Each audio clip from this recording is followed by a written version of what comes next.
Good morning, good afternoon, and good evening, people. It is Tuesday, May the 14th, and welcome to the Fire Forecast. Yeah. Well, you want to get started? Yeah. Let me get started. I know I sent you that outline. Do you like the organized flow of that? So we have like bullets to stick on. We can bang them out, and then if there's anything, Let's start with the Rangers first, since they played last night. Yeah, and I'm gonna let you control the Rangers for the most part. All I'll say is that I was taking notes before the game last night, and I said to myself that just like I felt the Knicks survived the Pacers survived Game 3. I felt Carolina survived Game 4, and I started to they didn't beat the Rangers, and I started to think about 1994 and how. Um, they dominated with their special teams. They dominated with their goalie. Everything was the same. Remember, and it was 3-1. They go back to Vancouver, and I remember on the radio them talking about. I'm sorry, they're in New York, and on the radio they were talking about if the parties happen to do not destroy the town, celebrate in a responsible way. Do you remember that? And then they went back. They lost. The Canucks beat them again in Game 6. They almost burned down Vancouver because they thinking they're going to win now. And then they go back to the Garden. That was a scary Game 7 that shouldn't have happened. And this series reminds me of that. Yeah, that's exactly what you're going to get. You should have put it away last night because now a win on Game 5 changes everything. Yep. So what do you think about the series and last night in specific, since I guess I didn't let the score dominate goaltending and special teams? Well, I think the series has been, and the same thing happened with Washington. It was their special teams dominating the play. I think before last night's game, they were scoring on the power play at a 40% clip, mm-hmm. which is unheard of, and they had killed every penalty. And that's also, I think they had cleared before they scored power play goal late in Game 4. They had killed 17 penalties in a row. You almost don't like to see it because you know that it's coming. And they had to score one sooner or later because they were the third leading scorer or highest scoring team on the power play all year. So they're going to score once in 20. Mm-hmm. And they actually scored in Game 4. Neither team excelled. They all played well. Shesterkin was again outstanding. Made a lot of great stops. And he's been the star up until last night. He's been the star for the team. Nobody really had a bad game in Game 4.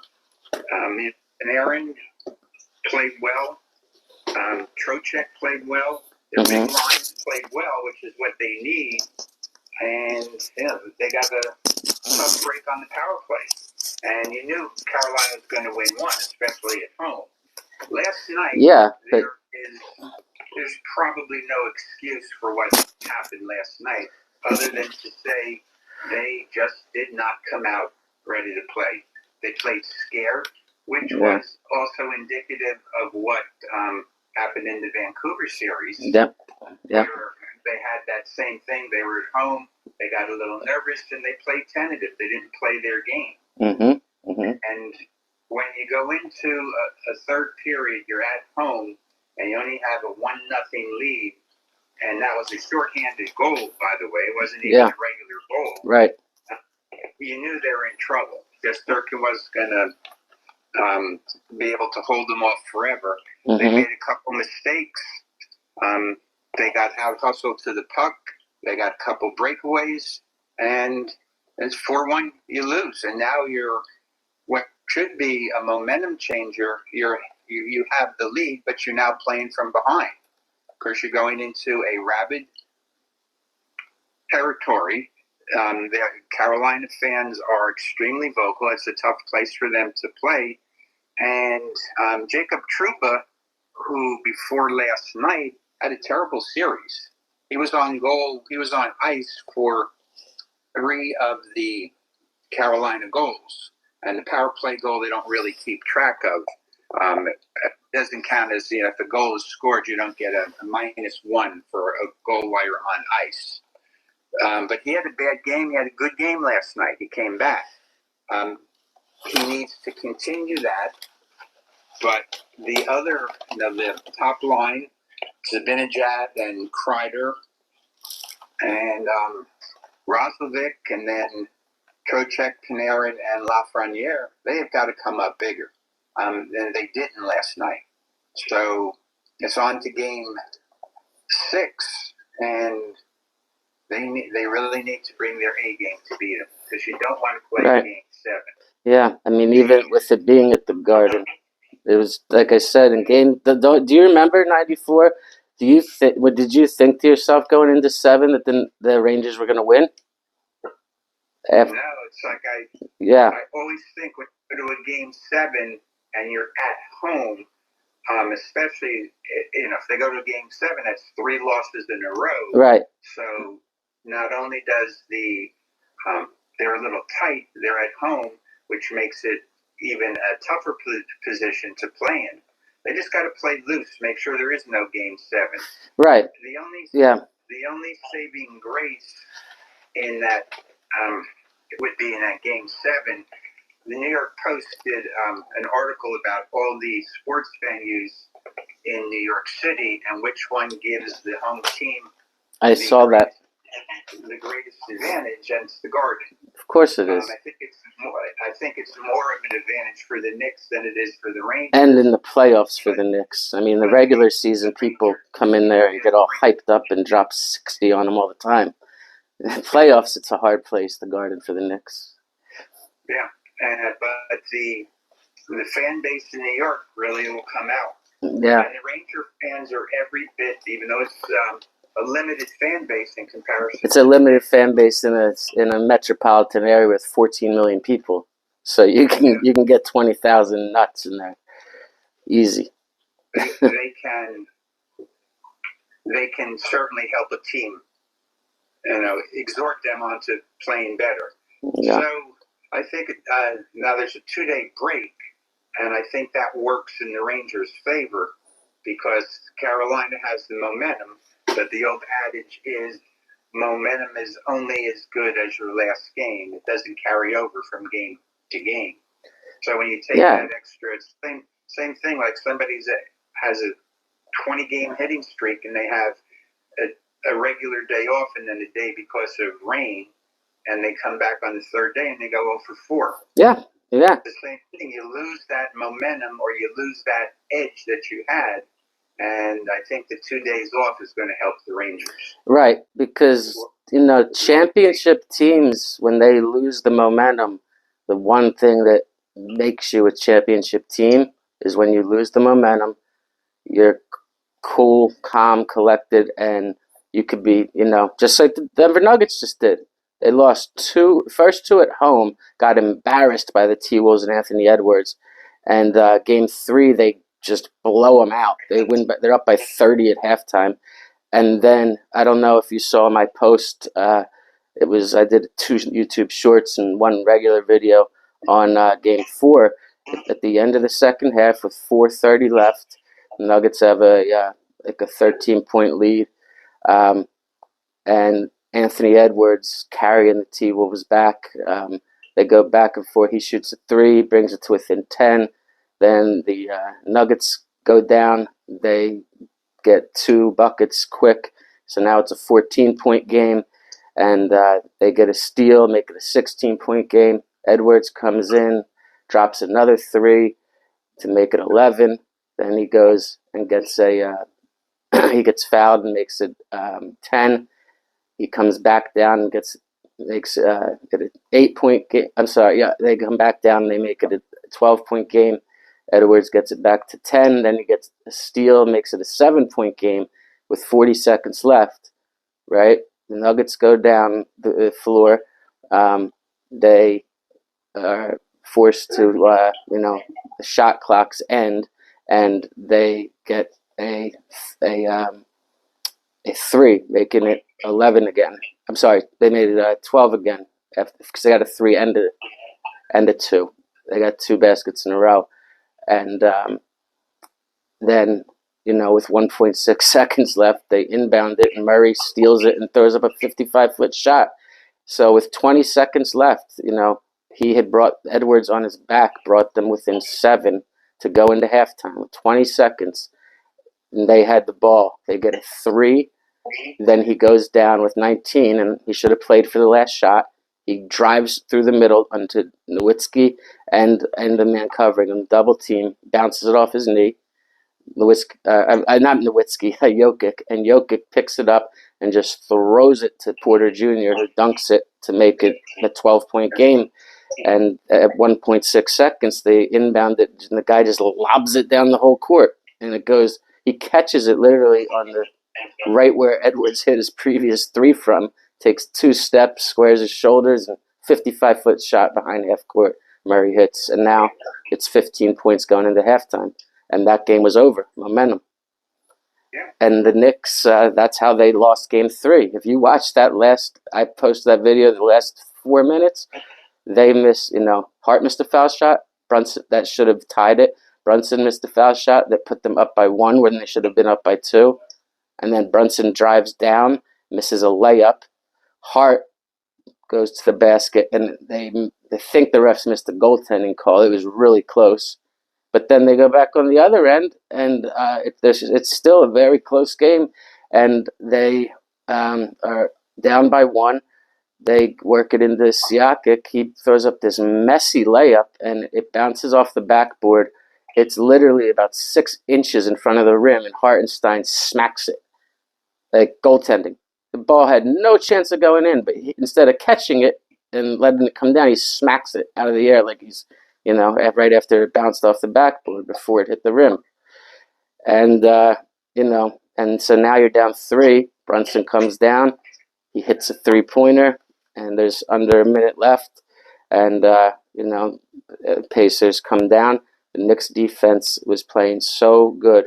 Previous drive, they had held the Pacers to no points on a minute and 10 seconds possession because they were getting the shot clock down to 2 and taking bad shots. They do it again with 4 seconds. Halliburton passes it off to Neymar, and he hits a 33-foot three-pointer that with DiVincenzo right in his eye, and it was like they still had 14 seconds though. And for some reason, Brunson comes up. He rushes, they inbound it to him on a great play, by the way. And you see him, he gets fouled on the arm on the ground, and he tries to pull that NBA continuation bullshit. And he just tries to force a shot that wasn't going to be taken, and he airballs it, and the ref's like, I'm not giving that call to you and putting you on the line for 3. You are not going to shoot with the ball in your left hand when the guy's grabbing your right hand. So no continuation, no call, and the game was over. That's how they should call the game. That is how they should, because that continuation, I get it going in the paint, but I don't like the 3-point continuation because you can kind of lean in to get fouled. Curry used to do it a lot, and they supposedly cracked down on it. So Brunson made the bad choice just like the T-Wolves did, and what it did is that game 3, Pacers lose, the Knicks sweep them. And I think if same thing with the Nuggets T-Wolves, if the T-Wolves ended that second half at home within 7, then they come back in the second half and win instead of getting dusted. And then let's wrap up talking about the Rangers. There's not much to talk about for last night's game. Well, yeah, I kind of compared them a lot to the Knicks and T-Wolves. I segued into the Knicks anyway. But the Knicks are in trouble if they, there's some things you can take away, I think, from the series. I think you can take away, number one, that Halliburton and needs to be kept under control because with you can't count on OG Anunoby to play. So that means the Villanova 3 have to get you 80 points a game, which means Brunson has to probably do 35. And if Halliburton's canceling him out, the Pacers are going to beat him. And the other thing I take out is, like I kept telling you and everybody, Burke is a pro. He can put up points. He can play in place of Anunoby. He's not going to be Anunoby. They're 26-5 with him, but including the playoffs. And Brunson has to, figure out how, just like he did in the Sixers, he made that adjustment after the first 2 games, how to get his first step back and start scoring accurately again. Well, you have to recognize once you get past the first round of the playoffs, you're not going to see too many sweeps. And even if you win the first 2 games, it's really unrealistic to expect a team to sweep another team who is pretty good. That first round, those 8 seeds or the play-in team, whatever, they're usually not as talented as the others. But they still come close. The Rangers in their sweep of the Capitals. But the difference between the Rangers and the Knicks this go-round, and this is the way you want to see it played, both teams are healthy. And at that point, you can't say, well, they have an advantage because somebody is hurt. Both the Rangers and the Capitals. Hurricanes, they're healthy. So now you're going to have your best guys out there, and the best team is going to win. The difference between them and the Knicks is the Knicks are really banged up. And the only thing that they have to do, really, to compete with them, because Hartenstein is not 100%. I don't know how bad his shoulder is, but he fell on it the other night. And they still need 35 minutes out of him. So if you're playing hurt, you're not playing at your best. But now that Burks has reestablished himself, and they kind of probably should have had him in there to begin with, but that's a coaching decision that we don't really know what goes on in the clubhouse. But the only thing that they can do to try to counteract them and give them the best chance of winning is have Precious come in as a sub, start Deuce McBride as shooting guard, and then move, I guess it would be DiVincenzo, move him into small forward. Right. And then have Precious come in to relieve Hartenstein, and then have Burks come in to relieve one of the guards when they need a blow. It could be McBride, it could be Brunson, and that way you have your strongest 7. And who are you taking out of the starting lineup? Precious. Oh, okay. You're taking Precious out to put Burke in. To put McBride in. Okay. I got you. That's why you shift DiVincenzo down. Okay. You're going to go with a small team, but you don't really have much choice because outside of Hartenstein, you don't have anybody big. It doesn't matter if you go with a small team. The Pacers, I think that would be good because Precious is a great defender, so coming off the bench. See, with the Pacers, if you watch their games, and I know you don't watch early, they do this thing that reminds me of rec basketball, and to be honest, I just don't recall seeing it in the NBA. It probably happens much more than I'm aware of, but they bench their best players a lot in the first quarter. And if you look, like they almost all of their best players are playing 22 minutes up in the third and fourth.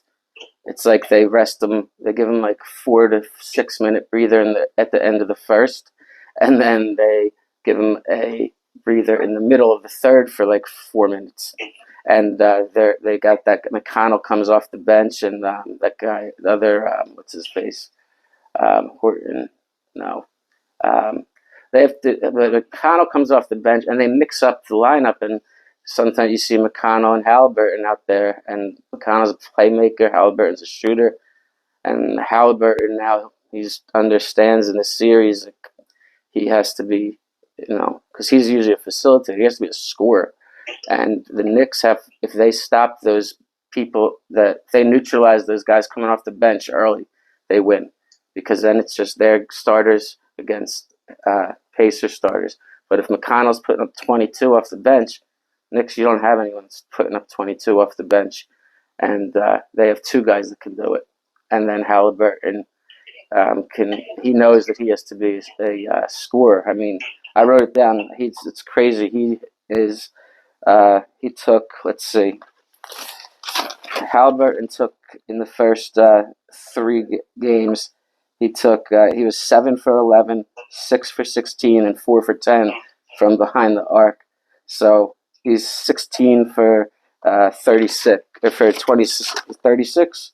Yeah, for 16 for 36 in the series, shooting from threes, and so he's obviously not even. And he played 27 minutes and took 10 threes in the last game, in game 4. So, I mean, he's not afraid to shoot. The Pacers have shot 50% or more, close to 50% all series. Yeah. Siakam in the last 2 games has shot 69% in the last 2 games.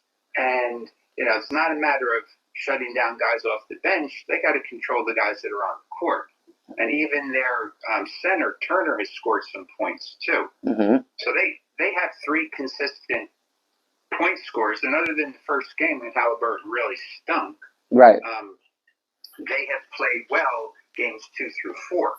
Yeah. And the Knicks really can't counter that off the bench because they don't have anybody that can put the ball in the hoop that's coming off the bench now. So I don't know how they're going to stop Siakam. I think he's the key. Halliburton is going to get his points. Nobody's going to shut him down, just like they're not going to shut Brunson down. But if they could hold him to 25 instead of 35, that would be good.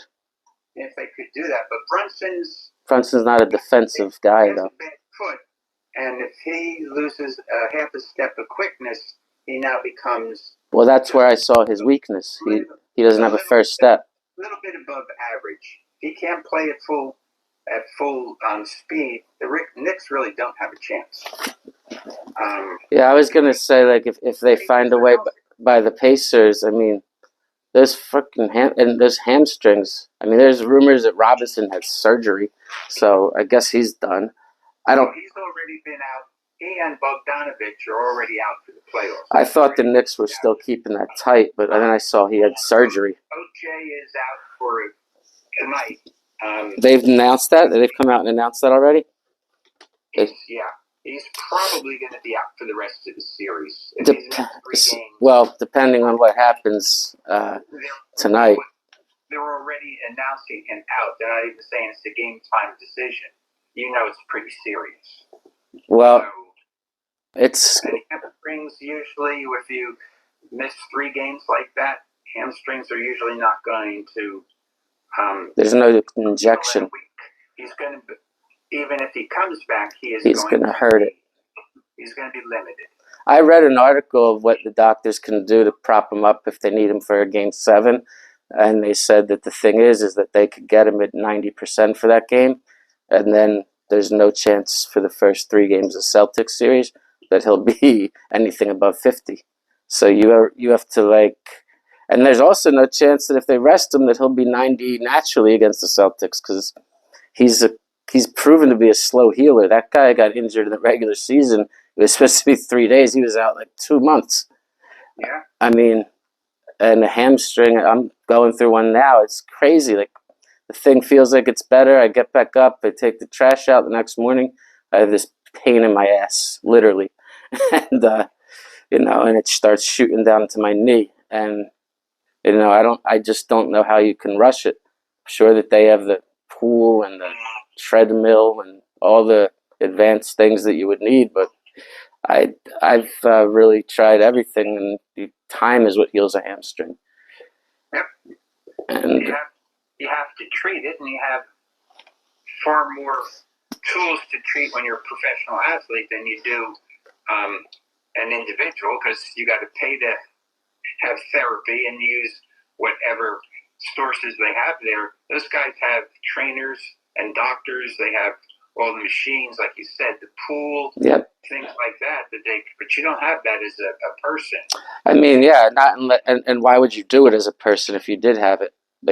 You're not playing in Game 7, so You may as well just heat. Sitting at a desk, so it doesn't really have to be something where you're up and about. Yeah, it's crazy. They told me that they have a device for him to be on his body, or an exercise, or a stretch, or a heating or cold treatment for him 24 hours a day. A compression, an elevation, a ice or cold, or some type of stretching. And then he has a compression thing for bedtime. He has a compression thing on his way to and from training. That's that goes hot to cold. That's that's electric.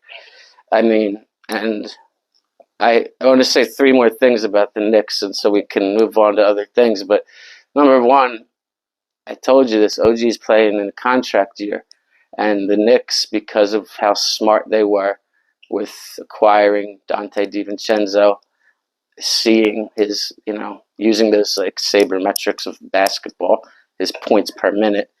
And like if he ever got, because when Randall was in, don't forget he was coming off the bench. Randall Hart, Mitchell Robinson, and they would have at the time before they got OG, DiVincenzo was coming off the bench, but they saw he could put up starter numbers and be the third guy with Randall. But OG, and they got him $10 million a year. They got Brunson $25 million a year. Randall like $25 million a year. I'm sorry, $30 million a year. Hartenstein's $5 million a year. Mitchell Robinson's $10 million a year. Everyone that they have they don't have any max guys, and OG's playing in the contract year, and if he can go into, I already heard when they got him, them talking about he's going to cost the Knicks $35 to $45 million a year. He's close to a max contract guy, even though his numbers don't show it, because he can win Defensive Player of the Year, and because he can actually show when he's on teams, 3 different teams, what his record is. And I can tell you, ever since a month before they got OG till the end till he was playing, until he was hurt, and then getting him back, I've seen him. I saw, decent Knicks, better Knicks with Randall, amazing Knicks with Randall, Brunson, and OG, and then Randall goes down, OG goes down, bad Knicks, OG comes back, great Knicks again. So I hate to say this, but he might not play the rest of the year, because if he's in danger of getting on the center stage for 3 more, for let's say 2 more 7-game series in Baltimore, and then the NBA Finals, and he's playing on a pulled hamstring, that's going to be looked at because he's not a stats guy. Just like Brunson being a step slow, if you're a defensive specialist with a bad hamstring that steals passes because you're lightning fast, why would you want to be on tape in the playoffs choking in a contract year? And that's how these guys think. Well, the key with OG is even though he's in his contract year, the Knicks retain his bird rights. So yeah, the Knicks they can exceed the salary cap to keep him there. Sure. So if somebody offers him an outrageous contract, if the Knicks truly want to keep him, they can go over the cap. What I'm saying, though, is in his head and in the agents that are in his ear, they're saying, like, you're a very weird guy to be the highest paid player on that Knicks team with DiVincenzo and Brunson and Randall and Robinson and Hart. It's weird that you make double everybody. So you better not have New York see you choke in the last 2 series that you play for them. If they happen to make it past this one, him sitting out, and then he plays against the Celtics and plays against the Nuggets, let's say. But, we'll see. Hopefully he gets better quickly, and they're being cautious because they think they can win the series without him. And then the other thing I wanted to say with the Knicks is that the Garden tonight is going to be a really special place to be, because in my opinion, the whole Knicks organization took a really bad turn, minus this small frame under Van Gundy. Not when, they lose a franchise like Patrick Ewing because old age, because he retires. Not because of that. It's because, when I was young, let's say from 1990 to, when, they had Charles Oakley, Patrick Ewing, Charles Smith, John Starks. They had Mark Jackson in the beginning. They had all these guys, and Anthony Mason, and like that Knicks team and the Garden, like how it was in the Heat series, the Pacers series, and when they were playing Jordan and Pippen, when they were going for their first three-peat, and before when the Pistons were beating them. I mean, that Garden was just like the roof was going to blow off until Pat Riley left, and then it changed. And then, like I said, they had that '99 year where I saw it again with Latrell Sprewell, LJ, Marcus Camby, Kurt Thomas, Allen Houston, Chris Childs, and Ewing was hobbling around.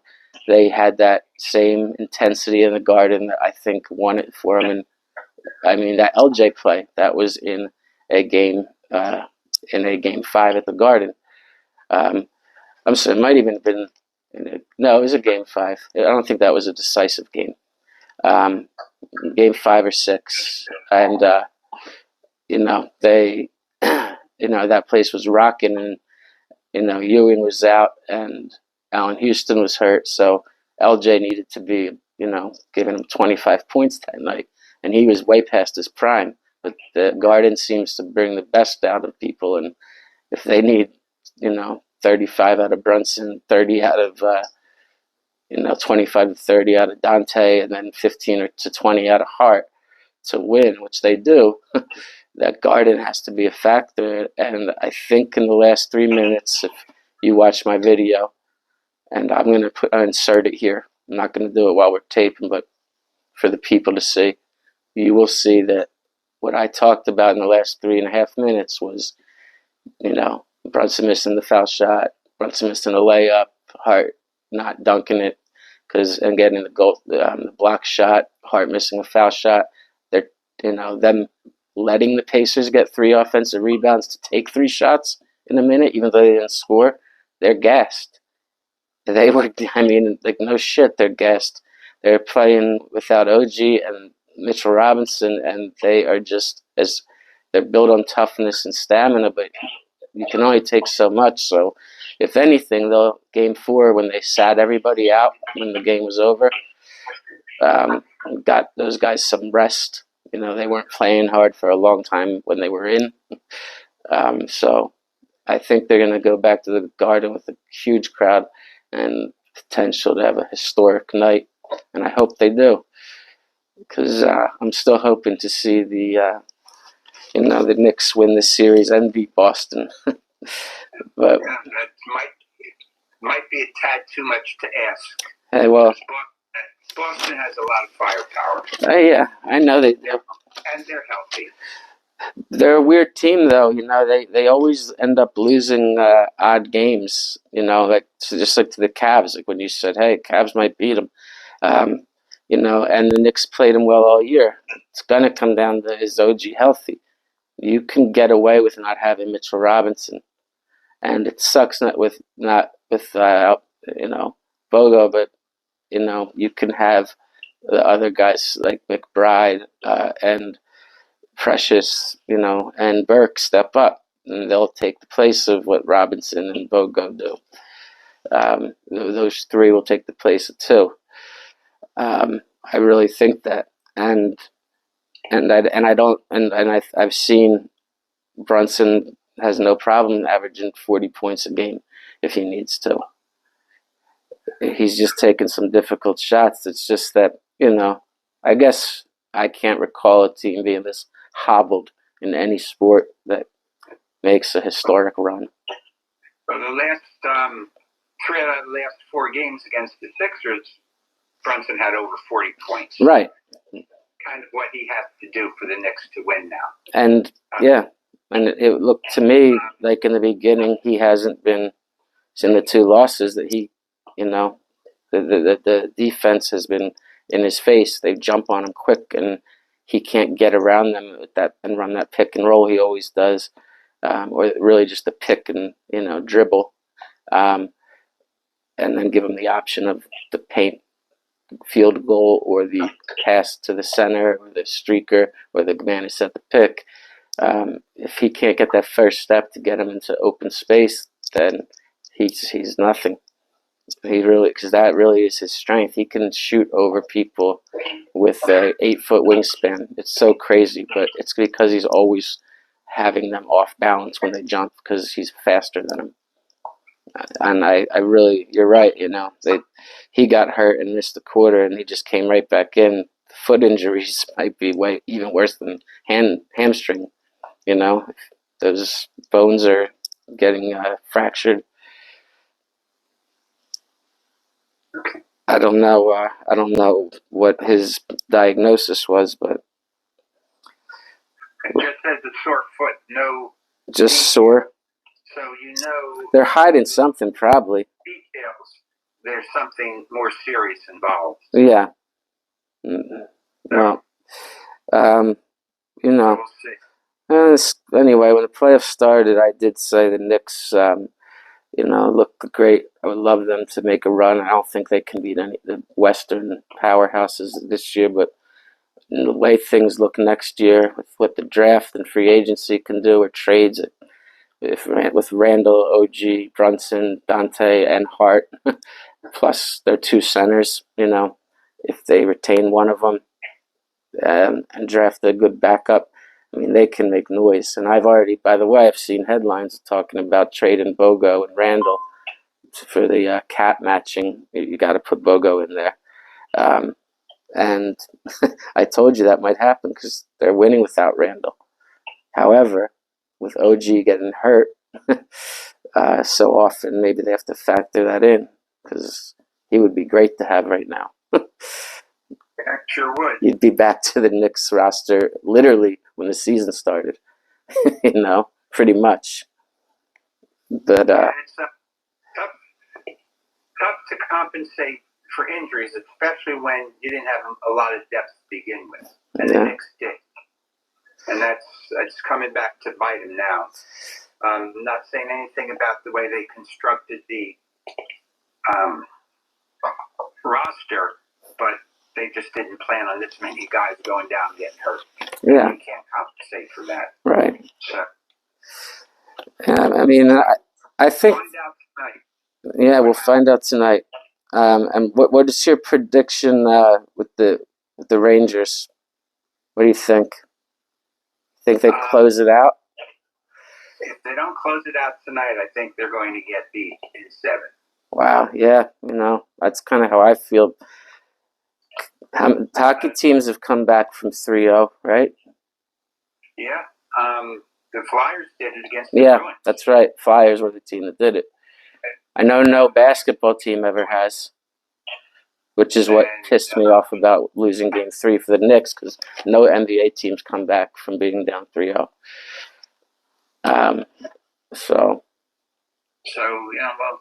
we'll have to wait till Thursday night to see what happens there. So what do you think of the Yankees? I think that just compared to last year, it's crazy that without their ace pitcher, that Verdugo, Soto, and are giving them a healthy Rizzo are giving them that consistent power addition to just Judge and Stanton and Glaber, whatever, if he's still going to be Glaber of old. But they got exactly what they wanted in signing those guys and getting Rizzo healthy. So they are, they're winning series, which is what we said they have to do until their ace gets back. The first 13 series, I think they've only lost 1 and tied 2. So they're certainly doing what they have to do. Soto has really carried the team. Yeah. And Judge shows signs of breaking out. His last 15 games, he's actually almost equal as Soto with his numbers. Yeah, I think he now has more home runs than Soto does, too. Yeah. And that's going to happen, I think. Soto is too good of a contact hitter to hit more home runs than Judge, who strikes out all the time. He's always, he's using his muscles. Soto's a more natural baseball player. And their pitching, it looks like they have something in this Heaple, a rookie who was out last year because of good. Surgery. And it's been a long time since the Yankees have actually had two homegrown starting pitchers. With Clark Schmidt and Giel. Exceptionally well. Yeah. In the past 3 or 4 starts, he's been on top of his game, and I commented to one of my buddies back in New Jersey that Schmidt can't go more than he can't get out of the 6th inning, and then in his last 2 starts, he pitched his 7th inning. Yeah, he went 6 2/3, and then they 6. I don't know if they picked something up, but he seems to be shutting teams down, and he's not shutting down lousy teams. He's shutting down decent teams. Well, it's funny you say that because when I looked at StatCast, Heel was the only pitcher on there, and Cortez a bit, were the only pitchers that were, had the intangibles with their spin and their ground ball percentage or their fastball strike percentage or home run, all the stuff they measure velocity with. Heel is off the charts, pitching like an ace does with the amount that he's in the top 20%. Cortez is big with his strikeouts and his fastball location, which is what he does. And Rondon was just the only thing he looked like he was good with was locating his fastball, and everything else he was very average in. But Schmidt was very average in everything to look like his good start is the ZRA and his but his strikeouts were down in the last 2 games. He's been like the 11 strikeouts per 9 average, and then his WHIP is instead of being 1.3, it's been closer to 1.1. So he's walked less and he's struck out more people. He's like traded the extra walk for 2 extra strikeouts. So that's what the difference has been. They're going to rise and fall with their pitching. Their bullpen has been a little shaky lately. I'm a little concerned about Hamilton. He was a find last year. Yeah, you should see him on StatCast. He looks like a minor leaguer. He's been getting hit pretty regularly, and that was never the case. Last year he was unreal with what he did. Mm-hmm. I read something pretty interesting. The Yankees now have only 2 players in their bullpen that finished the year last year. So they have 9 new pitchers. Now some of the guys had been in the minors, but they were not on the roster at the end of the year. And Cashman has brought in a lot of guys to supplement the bullpen, and for the most part, they have paid off. Yeah, that's actually a good plan when you don't have, because think about where. It's actually an interesting topic.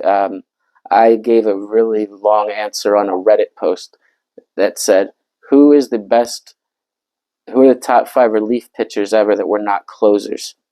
And I immediately jumped to start with the mid-90s Yankees and anyone in their bullpen, that they used to call upon, like Ramiro Mendoza. They always had some guy in the middle that would eat up innings when the starter got shelled. And they had Mike Stanton. They pretty much invented the setup man. Rivera would go 2 if he had to, and then they had bring in Jeff Nelson. They had always had a lefty specialist. They always had a setup man and another guy that could give you an inning and strike people out. And it's funny. When you look at their career stats and you look at innings pitched or the strikeout ERA, and you look at the people that have played that many years with similar, they're all closers that have that many innings pitched with no started games or few started games. So these guys just kind of come out of nowhere, and they all plan to be starters until the minor league tells them they can't. So I was looking through some of the stats to see who the Yankees had. Right off the top of my head, you remember Mendoza, you remember Stanton, you remember Jeff Nelson. Yeah. In '96, they had Graham Lloyd. Graham Lloyd, lefty from Australia. Yeah. And I looked at some of the other names, and some of them I heard of, some of I didn't. But those big 3 behind or in front of Rivera. They had Brian Bowringer for a couple years. Yeah, they didn't play. They didn't pitch in a lot of games. They had mediocre stats, but when they needed to eat innings, and then they would wait for the bats to warm up, they were there, and they have had that bullpen pretty much throughout their this string where they made the playoffs, every year except one or two, I think. Yeah. Their bullpen's always been a strength. Last year, other than Cole, the starters really stunk, and the bullpen just gave up because they were too hot. They were too tired. Right. No pitch go past 5 innings, other than Cole, Mm-hmm. and then the other 4 games they had to cobble together a bullpen because they were too tired. I'm still not crazy about Holmes as their closer. Me either. He'd be a better setup guy. I know he hasn't had an earned run scored on him, but he has too many saves where there's too many men on base, and he makes you nervous. He had games, fortunately, and they win. Like he had a game when they were beating the Rays 2-0. He walked the bases loaded, or had a single, and he walked 2 guys to bases loaded with 2 outs, and he struck him out. He struck out the sides, but he certainly made it close. Mm-hmm. So that's another thing. So now that I think, unless their starters continue to exceed their expectations, I think it could be a long year for them. Yeah. But I just hope I'm wrong. Well, in their history, they've always needed they always had Rivera, so that helps a lot because then all you need is a guy to get out lefties and a guy to eat up innings that it could also be a 6th starter, and a guy that theoretically could be a setup man or give you 2 or 3 innings as a righty, just solid. With when they won in 2009, you remember they had Phil Koch. He was good, and then Robertson was actually on their team, and that's when they really started developing that setup role. He ended up getting huge money as a closer. Yankees had a lot of guys on their team because of how they shape young relievers, end up going through arbitration and then signing a big deal closer contract somewhere because they've put in 3 years in a row with over 60 innings and an ERA of under 3, and they throw 95 plus, all of them. Yeah. The Yankees changed the way you close out games. Yeah. They make, you complain that pitchers never make more than 6 innings anymore. Why would you? The way it was shaped. You have these guys who can come out of the bullpen throwing 95 to 100. You don't need to have a starter burn up, throw 120 pitches a game. You can get him out after 100. Yep. To bring in the relievers. They found it out by accident, really. They found the Yankees' whole dynasty and formula towards winning, which is build an explosive offense and have a great top 2 pitchers you try to have, and then a really great 1 and a 2 that could make the All-Star game potentially any year, and then a serviceable 3-4, and that's pretty much all they ever had. In '96, they had Derek Jeter in their lineup. That was a big question mark. And then they had Rivera in his first year in the bullpen. They had no idea what he was going to do, and he ends up, being that 2 to 3 inning guy because their starters were awful. I mean, in '96, Pettit, I think he was a rookie. He won 21 games, but his ERA was like 3.9. He wasn't dominating. They had Kenny Rogers. They had Doc Gooden, Jimmy Key, not Jim Kelly, and David Cohn. And Cohn was out with that something happened with his brain. And he came back in the playoffs, and now they have Pettit and Cohn. But Kenny Rogers, Doc Gooden, and Jimmy Key, they weren't factors in the playoffs. So you had Ramir Mendoza eating up innings, and then you had Rivera, Wickman, and Nelson getting you to what's his face, John Wetland. Wickman was a starter, wasn't he? Well, he was, and then they moved him into the bullpen. Or vice versa, where he was a bullpen guy that they moved in as a starter. But in '96, he was already 27. He's the guy that farming accident. Remember, he had part of his hand. part of his finger. pitches. I think it was his ring finger was like this. And so, yeah, he gripped the ball like a. Let's see, I'll look that up. Wickman started for the Yankees at age 24 and was a and at age 23, he started 8 in his rookie year. At age 24, he started 19. And then he started 1 game in the next 16 seasons. I'm sorry, 12 seasons. He didn't play 16. Oh, no, he did. It is the next 16 seasons. Finished his career with a 3.5 ERA. Wow. Not terrible. Finished his Yankees career with the 4.2 ERA. He did really well with Milwaukee, it looks like. But that's the kid. It always boils down to really certain things in all sports. And defense is number one, but in baseball, you have to have a strong bullpen. Yeah. Because your starters aren't going to go 8 innings. We're going to have to work to get 3 outs. You usually have to try to get 6 to 9 outs a game out of your bullpen. And if you can't do that, you're not going to be successful. You have to be able to cope that if needed, you can get 6 to 9 outs out of them. I think ideally you only get 6, and your starter goes 7 innings. But if he's not, the Yankees do this a lot. They go out for the 7th, and you can see Boone just on the dugout. He's watching for them to walk one guy, put one guy on base, you're done.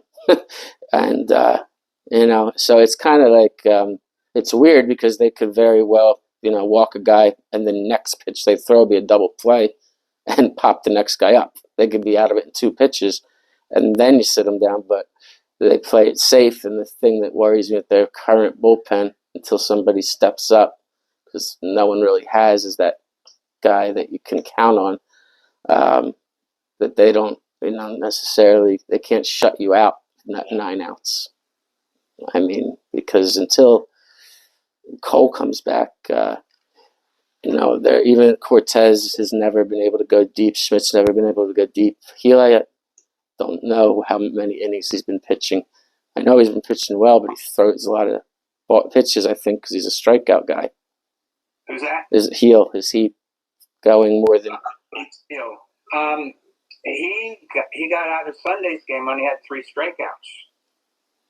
So I mean, if they could get him to be a ground ball pitcher, like Stroman, add a little Stroman into him like that, and save him some pitch, because I saw when he got out of so many jams this year, but it was 2 guys on 3-1 count, and then he strikes him out, and then strikes the next guy out, and that's a lot of I hate those 20 pitch innings that they let up no runs with first starter. That kills your chance of going deep. You do that twice, you're done. You pretty much tell after the first 2 innings whether or not you're going to need your bullpen for 3 more innings. Yeah, that's true, because they're either because they get through the top of the lineup with ease, or they don't. But so the Orioles are still. What are the Orioles? What's their record now? What's the AL East look like? They're 2 games. I think they're 2 games ahead of the Yankees. The Yankees have played a couple more games than they have. They got beat again. Yeah, tonight. 1 in the win, 1 in the loss. Or no, I'm sorry, they're tied. Well, they're statistically tied, but I think Right. the Orioles have 2 games in the. Yeah, you're right. So they're good. They got a lot of young talent. They remind me a lot of the Yankees when the Yankees made such a big deal about the core 4. Yeah. It actually should have been the core 5. Bernie Williams. Yeah. It's funny too because he's the best offensive player by far. But they have Rushman, Westberg,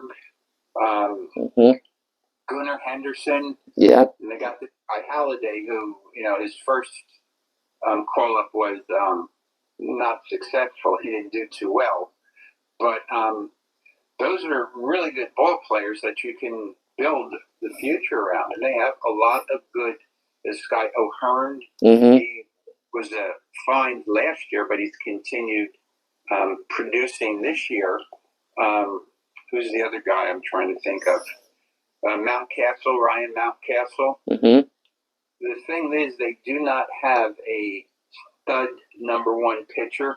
They have some possibilities who haven't proven themselves to be. They got that guy Burns from Milwaukee. Yeah, the guy one of the Burns, guy one of the Yankees to get Year, contract next year. The Orioles have a new owner. Yeah. Is no longer around. Yeah, I saw the new owner out dressed like a flamingo, spraying fans with a hose. A little, and he doesn't have as much money as Stephen Cohen does with the Mets, but he says he's not going to be afraid to spend money, which means that Burns will probably re-sign with the Orioles. Yeah. But he's done okay with them. He's kept them in games, but he hasn't won. He hasn't had a big one-loss. I think he's 2-1 or 3-1. Over the last 4 seasons, he was he won the Cy Young one, and he was in top 3 twice. And he was hurt once. So in the NL, I think it was the Brewers. And he's their bullpen there. I think their top closer was hurt, and he's done for the year. And they've cobbled together a decent bullpen, but not dominating. They brought Craig Kimbrell in, I think, and they thought he was going to carry them. And Kimbrell's now coming in the 6th and 7th inning, so they're trying to find somebody else. I think Kimbrell's just kind of old. He's got a high ERA now, and he got his contract last year because of the way he finished for the Phillies in the last 2 months of the year. He was lights out. Yeah. And then he didn't have good stats on the year either, though. They're just high threes like now. Kimbrell used to be close to Rivera statistically when he was like 23 with the Braves, I think, right? Yeah. He was with the Braves. That's where he got his start and made his money. But so they have a couple of holes, but their starting 8 is probably as good as anybody else's in the game. Yeah. I mean, and they're young. They're young. That's the thing. Starting 8, huh? Is that what you said? Yeah. I mean, they do have that guy Kramer I pitched I think Sunday night. He's been having a good year. He's actually let up runs. I think I saw like a 3.7 ERA, and he got shelled against the Diamondbacks a couple of days ago on Monday. No, I think it was Sunday, and he struck out 10 batters, and he had like a 1.1 WHIP, and he ends up letting up 4 earned runs in 7 innings. But I had no idea how you can have such dominating strikeout and walks and hits stats. Eventually the ERA is going to come down. And, like you said, they have Burns and they have that guy Irvin who's good, and that young guy Suarez is good too. But I don't know if he's going to be a starter or bullpen guy. They have a young player, rookie. I think his name is Rodriguez. Yeah, Rodriguez. They have big hopes for. He's pitched, good and bad. He's 4-1 this year. He's what? 4-1. It's a 371. Okay, so he's not dominant, but he's more than competent 4 or 5 starter. Right. Somebody throw out there. And averaging about 5 innings a game, but because he's a rookie, I'm sure a little bit of that's by design. Yeah. And you really can't, with baseball, you kind of know by Memorial Day who the pretenders and who the contenders are going to be. So you still got a couple more weeks to see what's going on. The schedules are kind of breaking kind of well, where teams are now playing within their division. Mm-hmm. Nobody's going to break away from the pack. Toronto and Boston, and who's the 5th team? And I can't even think. Tampa Bay. Well, Tampa. It's amazing that they're still close. They've lost their entire starting staff. I know. Well, that's funny though. That's what they've always. That's why they're always good because they always have 100 pitchers in their system to bring up. They always have 14 starters that could be in the MLB. and they had that one superstar shortstop who got himself in trouble. Yeah. And they bring somebody else in who is not as good as him, but he is more than competent to fill the position. So they're amazing, and they don't keep those guys. No, they traded Tyler Glass now. Yeah, they don't keep anyone. I mean, and Glass now is lighting it up for the Dodgers. He's like 5-1, I think, with almost a 1 ERA, 1 point something.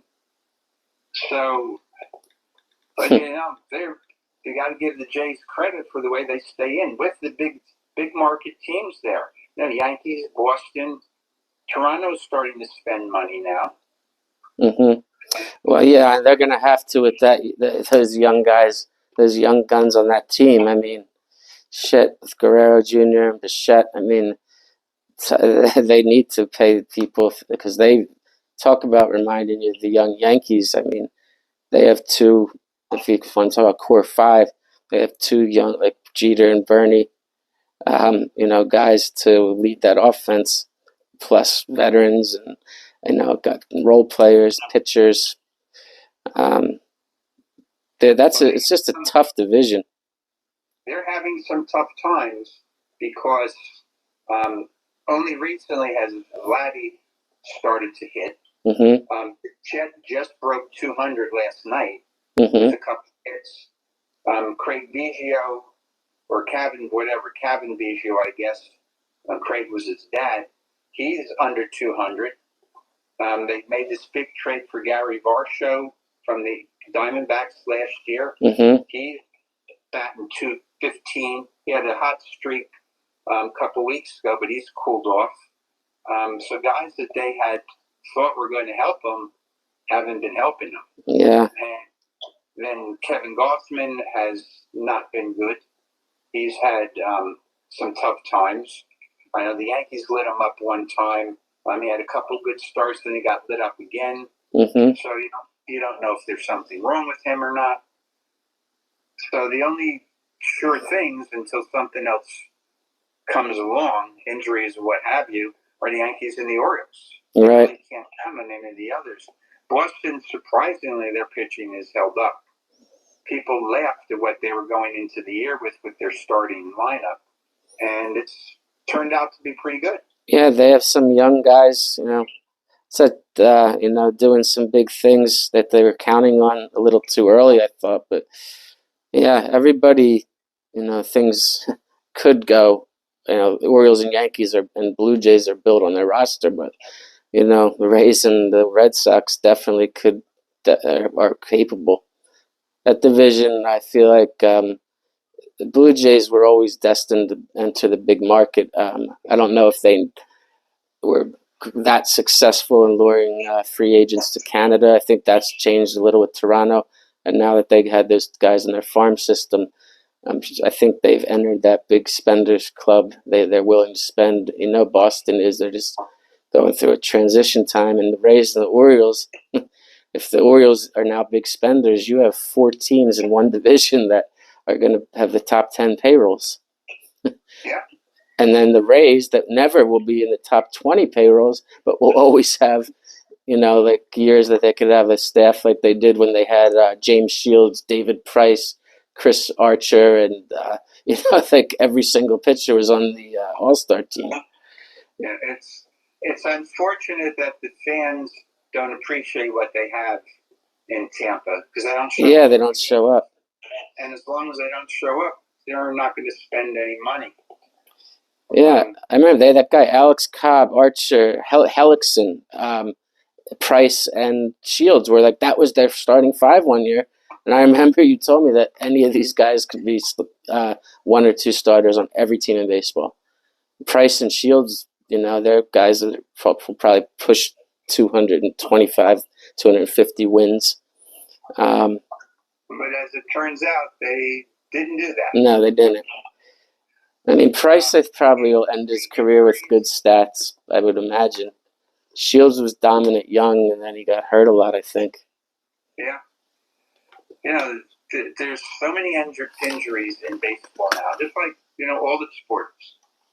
And nobody really wants to address the reasons why, because I think they're afraid to find out why. Well, we're going to have to look into women's sports and see if that's consistent in women's sports, because if it's not, I'm telling you, these guys are getting paid more. I never, ever was one of the people that said athletes get paid too much, because I always understood it as a business. Teams don't go up for sale ever because the owners never lose money, especially in big markets. And then with that profit sharing they put in to protect the small market teams and salary caps. But they're getting a percentage of what the guy that does nothing, hires a GM and coaches and players, gets 60%, and everyone else whacks up the other 40. To me, whatever that comes out to, that's fair because people come to see the players. But the NBA and with guys making $45 million coming off the bench and $20 million being the ninth man, and in the NFL with the quarterbacks making $50 million and the best, the biggest scorers in the league with yards from scrimmage, the running backs getting 10 as big contracts. It's really weird, however, but the money's high either way. It's talking about $10 million a year being a small contract. If you think about it, like when A-Rod signed his deal with the Rangers, $10 million a year was what the top 10% of players in sports got. His $25 million a year contract at the time, I think, almost doubled what other people were making. Mm-hmm. And and it's funny. It took a while knowing that A-Rod contract. For a while, people remembered it. That's bad. And all of a sudden, one day in baseball that year, that I think Harper, Machado, and Trout were all free agents. It's like everyone forgot about it, and all of a sudden, 10-year, 13-year, 14-year deals, signing rookies without going through arbitration when they're 21, because it will save you money getting them in the peak if they can play like they did in their first or second year at age 20 and 21, continuously, and they don't always do it. And you got a guy signed to a 10-year, $30 million a year contract that's 22 years old, with batting 240 with 12 home runs. And those guys, they would, if they had their choice, some of them would take it back, but some of them don't care. They got paid. They're not even embarrassed about contract, and they actually didn't pan out, but they still made big money, so they're happy. I swear to God, I told you this about Severino. Like when he was last few years, they could have, if he was pitching how he did in his first 3 or 4 years there, last year or the year before, and instead of being injured all the time and coming back, out of shape, after they paid him, he could have brought them to playoffs and championships, adding that extra, ace level starter. But I heard all my friends that he hung out with a bunch of Dominican guys I knew in North Jersey in the off season, I think down in Florida, and in New York, and they said that he got paid, and it was like he wasn't a baseball player anymore, and he didn't care. It was like his goal was to go out, not play, and get paid, because to him that's the ultimate. Because now, especially if you're 30 and someone gives you an 8-year deal, you might be able to retire at 33 if you pitch bad enough, because they're not going to keep putting you on the roster if you're starting 8 games a season and having a 6.8 ERA when you do start. Maybe he's finally learned that, because he has, so far, he's been dominant with the Mets. Yeah, I hate when it happens. He doesn't have numbers to back it up, but it's been pretty darn good for the Mets. I mean, if Severino's good, he has numbers. That's the type of pitcher he is. He cannot, he strikes people out. he doesn't walk people. When he struggles, it's because he's giving up home runs because he's not locating the ball. The Mets just don't score runs. But I'll tell you what, though, the Mets have been on the brink of falling into oblivion 2 or 3 times, and Sunday night too. And they're playing the Braves. They're about to get swept going into the 9th inning. They're down a run, and I think the Braves strike out first batter, and then someone gets on board with a bunt, and Nemo hits a 2-run home run after battling in the at-bat, and they have a walk-off win going into play the Phillies series. And, that was big because they would have been swept going into the series against the Phillies when they're hot. And, they have a walk-off, so the momentum. And it's like they have 5 walk-off wins this year. You know who has second most? Orioles with 4. Well, they kind of may have lost that distinction because they blew one last night against the Phillies. Yeah, I know. They did. In the 8th and 9th inning. And you don't expect them to really win series against the Phillies and Braves, but getting swept is big difference if you're playing the best teams, and if you're gonna hang around until people kick it in, because they had that Alonso slump they had to deal with. The shortstop, what's his face? Francisco Lindor. Him and Alonso started off the year like minor league prospects that aren't giving it to you instead of perennial all-stars. And Nemo's been good. He's put up some power numbers. People have stepped up because that team isn't very deep. They're more explosive, but they should be a lot more out of it than they are. It certainly hasn't shown through. Yeah, I mean, so what do you think in the majors right now? If you were to pick the top team I know it's an early pick, but let's do the outrageously premature picks to win the league. If you had to pick them today based on best talent and the way teams are built. Well, it's tough because you got teams like you expect the Dodgers because they're just they've been able to spend money like nobody. I can't even believe what they did with Ohtani is legal, but if it wasn't legal, they wouldn't have allowed him to do it. But their pitching, I think, really sets them apart. Even though they don't have the same stars that they've had in the past, this not Imanga, he's with the Cubs. I can't even pronounce this guy's name, but the guy they signed in free agency. Yamamoto? Are you talking about Yamamoto from Japan? Yeah, that's the guy. I can't remember his name. But Imanga with the is actually turning out to be a better pitcher. It's funny, right? Well, I told you that I was really upset when I heard that announcement that the Yankees, that the Dodgers signed him, because it sounded to me like the Yankees were. But when I heard what he got, what was it? 10 years, $300 million. Yeah, 325. Like, he never pitched to the majors, and you're giving him that kind of. You're going to make him the highest paid, player behind. What does Burnett get a year? About the same, right? Not Burnett. I'm sorry, Cole get a year. No, he's low actually because he signed his contract a bunch of years ago, so he hasn't had any escalation clauses, nor has he opted to. He could have. I think he's still getting close to $30 million, though, right? Oh, he's over $30 million, yeah. 35 million, I think. Right, and he's won how many Cy Youngs? 4. No, Cole's only won 1 last really? year. His first time. He never won with the Astros? No. Huh, I just assumed he did because of how bad he beat the Yankees all the time. Yeah, well, he finished high in the voting, the top 3 a couple times, but last year was the first one he won.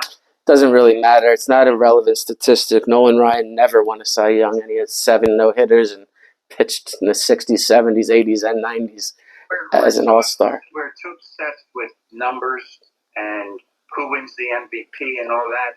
You know, the MVP is not the most valuable player. No. It's usually the player with the best. Yeah, and then sometimes it's the guy that take most valuable to a playoff team. Or if in New York, like 90% of the rest of the country believes, if you had a great year in New York, then you're going to be the MVP because the writer's always going to vote for you. Yeah, I mean, that's probably closer to true than false. But also, when you have a great year in New York, when do you know of a New York franchise that has their best player have an MVP year where they're not in the playoffs? So, like, what haven't they checked off? I mean, you can't make the criteria winning it all. So, if you're a playoff team and this guy has a great year and he's on the playoff team, MVP sounds about right, whether you're in New York or not. But the Yankees, like you said, how many years have they missed the playoffs? Whoever is the best player on the Yankees, if he's the top 3 in the league in the big categories of his position, then they probably will win the MVP. But the other guys might not be on playoff teams. Yeah. I mean, those awards are ridiculous. They're very subjective, and they're not really based on fact. Look, there's one thing I like about StatCast. They have this plus minus stat, and you can run it on any number. And they have evaluations for each year. 10 different things hitters and pitchers are measured on, and what percentile they rank in. And then you can see their career, like which category do they is like on their career the best. And you look at that category and you see the change percentage per year. That's how you can really use it to see who's a good player. And Garrett Cole is one of the guys that he's up or down by like 10% in everything. He's just consistent. He doesn't. A lot of the guys that are great pitchers will go out and have a 4.5 ERA one year, and blow a bunch of leads in the 5th, 6th inning, or giving up a lot of home runs is another big thing they do. 1 year randomly, or 2 years randomly, and then they get it back under control. But Cole's always dominant, even when he showed signs of being hurt and done. To answer your original question, in the American League, these are my picks for the playoff teams. Orioles, Yankees, Twins. I'm going to take Seattle to win in the West. They don't look like they're real strong. Mm-hmm. And everybody expected Houston and Texas to fight it out. Both of them are starting slow, especially Houston. Because they just, but they lost 4 out of their 5 starting pitchers to begin the year. Are they getting them back? They're all supposed to be back. Urquidy is coming back. Verlander is back. Framber Valdez is due back, I think, by the end of the month. Verlander, jeez. They still have a good hitting team, so I look to them as possibly a wild card team. Yeah, they're always dangerous. I'd say it then speak between Cleveland and Texas, who's going to be the third wild card team. Minnesota looks like they're built to win it. They're playing the Yankees for 3 this week, so we'll see what they do. Yeah. Minnesota's an exciting town, I guess, now. Well, except for the fact that the Nuggets just went in and spanked the T-Wolves 2 times in a row. Yeah. My dream, I told you, I have it on my list today with you.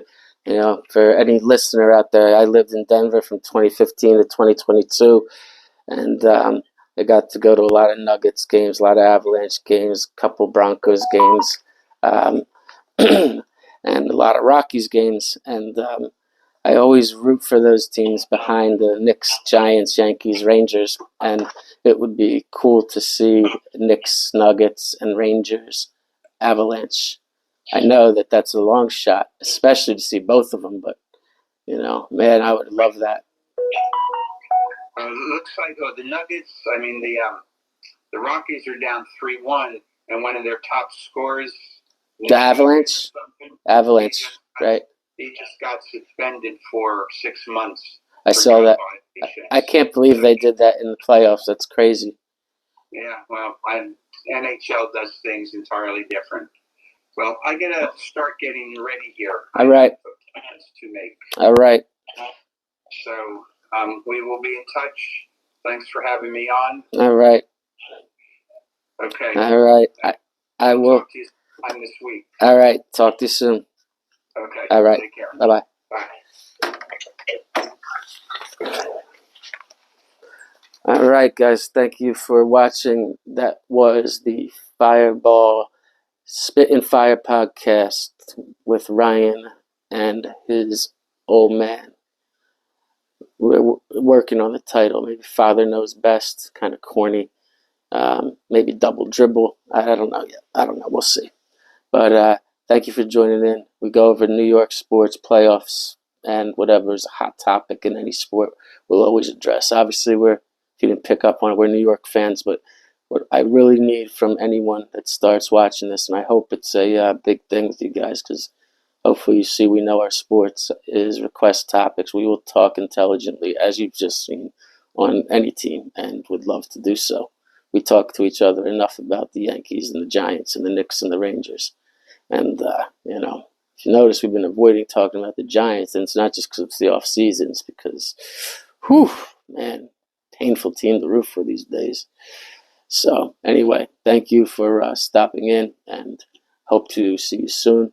Don't forget, we're going to be continuously posting highlights. We're going to be posting documentaries of historic figures, highlight clips of historic figures, both shorts and longs.